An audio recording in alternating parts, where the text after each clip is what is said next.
Hello everyone and welcome to another Muffin video. Before we dive in here, make sure you hit that subscribe button and notification bell and drop a like on the video too if you're enjoying the content. Don't forget to join our Discord server as well if you're not already there. The link is in the description down below. We've also activated our channel membership which comes with all kinds of perks, so check that out if you're interested in joining. And speaking of channel membership, I do want to take a moment to give a special shout out to our current members. So thanks to all of you, and I hope you're enjoying the benefits. And finally, a reminder that all comments on every video will be automatically entered into our weekly giveaways. Winners will be randomly selected every Monday. So good luck, and let's get this started.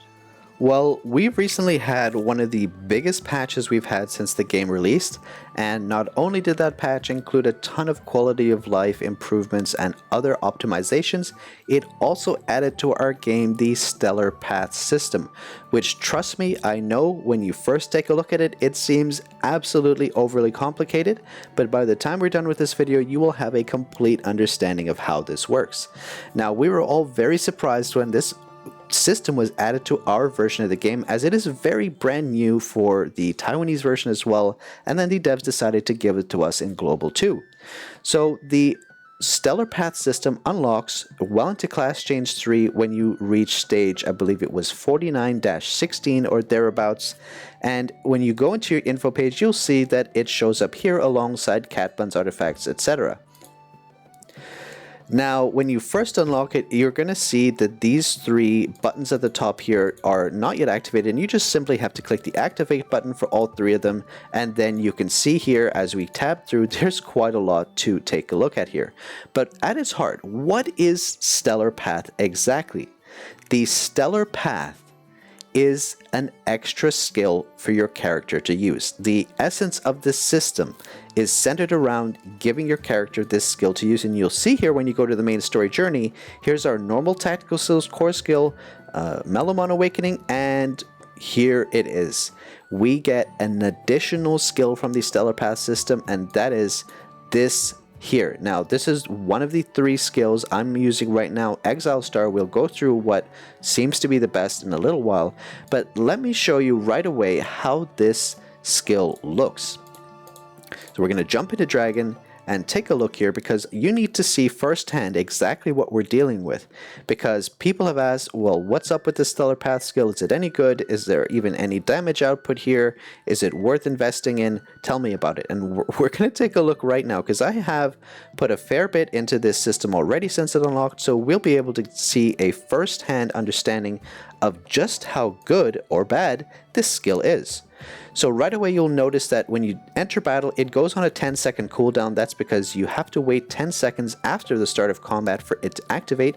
But once this reaches 0 again, we will see the skill being used, and there it is. See the purple bow and arrow and huge particle effect going out, and all of a sudden my damage just spiked to 357 Gs.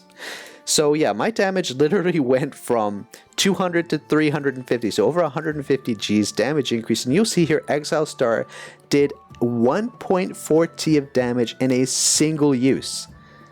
Now you'll see that the Stellar Path skill damage shows up as this red add-on to your character's damage, but it is still factored into your actual damage output, and it is a significant source of damage.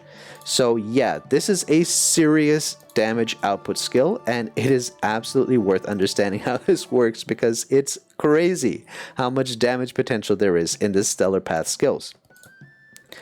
So before we understand exactly how the rest of these systems work, the most important question is, what are the three skills and how do they work exactly? So the three skills are going to be Exile Star, Fateborn Star, and Dusklight Star. And before we get into the descriptions, I will say that you can freely swap between them. I'm active in Exile Star right now. If I go to Fateborn Star, I just have to click Use.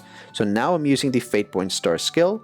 And if I go then to Dusklight Star, now I'm using the Dusklight Star skill. But I'm using Exile Star, so I go back here and you'll see that because I've enhanced this, I do get additional combat power here.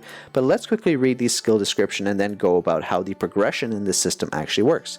So Exile Star summons an arrow rain, which we just saw in the Dragon combat, dealing star shell damage of 23% 8 times.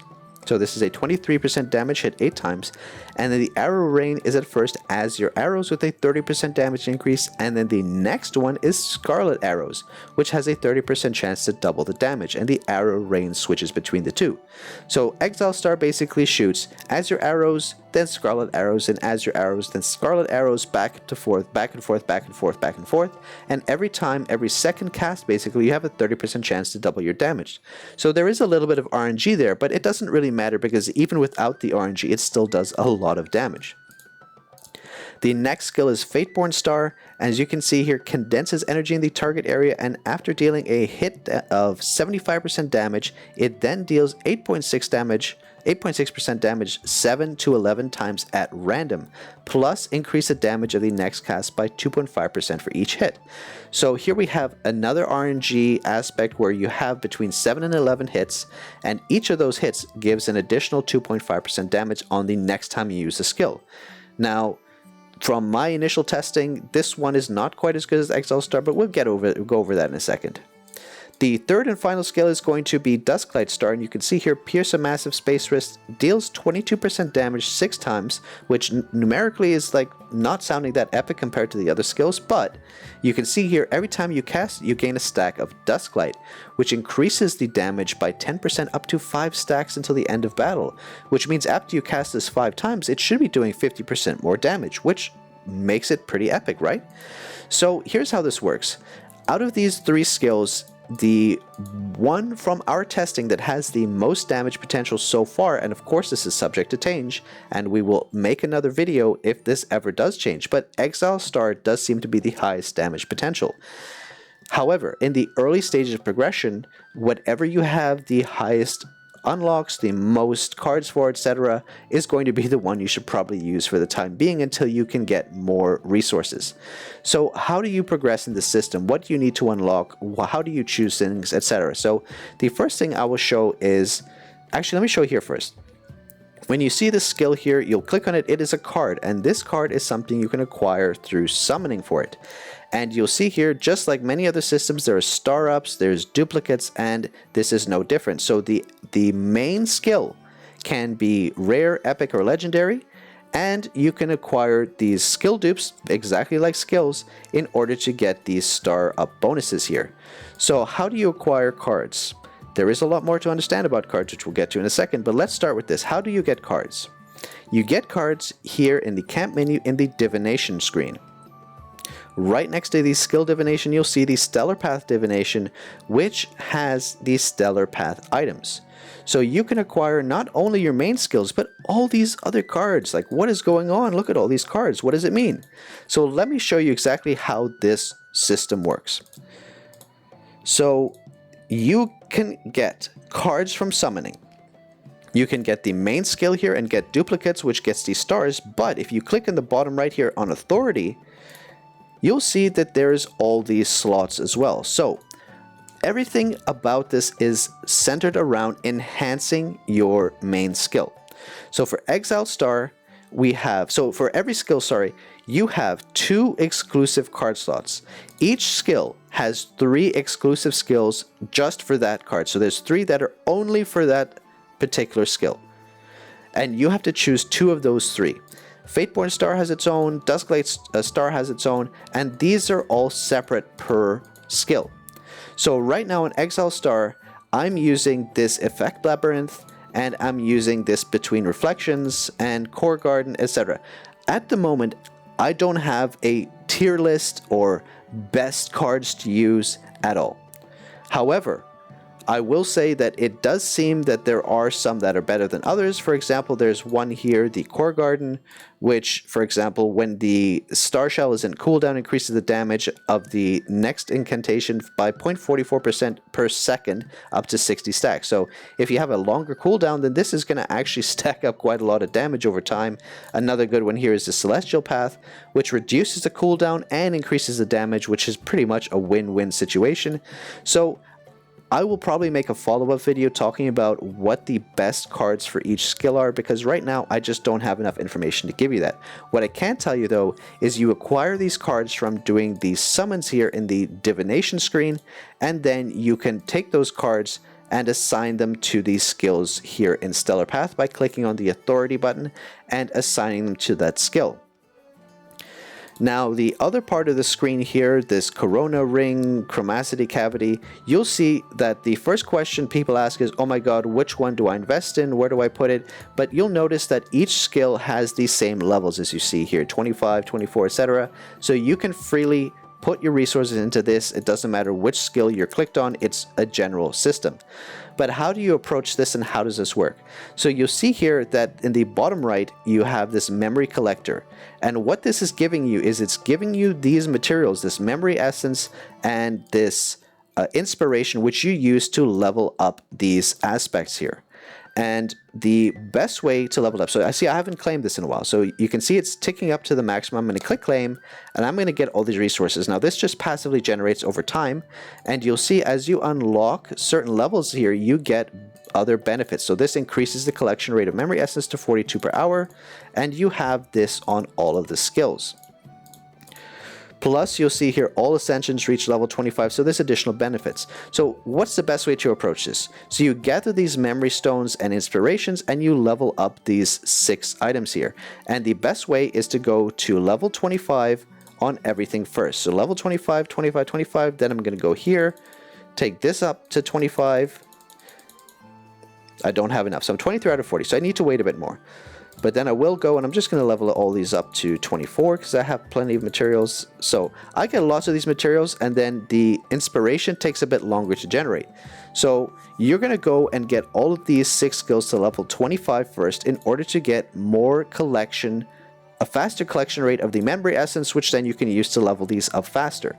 So get everything to 25 first, starting with attack, then HP, then defense, or defense and HP, depending on your class. Doesn't really matter, you're getting it all to 25 anyway. And then once they're all 25, then you're going to start again with attack, get them to 50, and then get the rest to 50, and then again get attack to 75, then the rest to 75. And this is a secondary progression system within the Stellar Path system. So this is how you acquire these materials, and then you spend them here on these 6 items. And like I said, it doesn't matter which skill you're in, this is a general system within the Stellar Path. So let's jump back into the summon, and I'll show you exactly where you get the resources in order to acquire cards. Now, if you see here in the Stellar Path, the resources to summon is this Infinity Prism. Now, there are a few places you can acquire this, both as a free-to-play player and as a whale, or a spender.